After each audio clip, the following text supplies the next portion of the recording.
Yan guys, oh. Yan mga kababayan, oh. Dito pa, kahit na dito tayo sa Dubai, makagawa pa rin tayo ng ganito. Sprout beans, no? Basta, gawain mo lang kung ano ang gusto mo na di kahit na nasa ibang bansa ka. Dito ako sa Dubai, kaya ko pa rin gumawa ng ganito. Kahit na dito pa tayo sa ibang bansa. Ganyan kagaling ang Pinoy. Yan.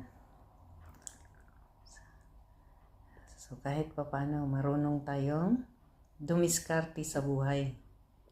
Yan ang Pinoy. Basta Pinoy, walang problema yan. Kayang-kaya yan. Kahit anuman ang mangyari,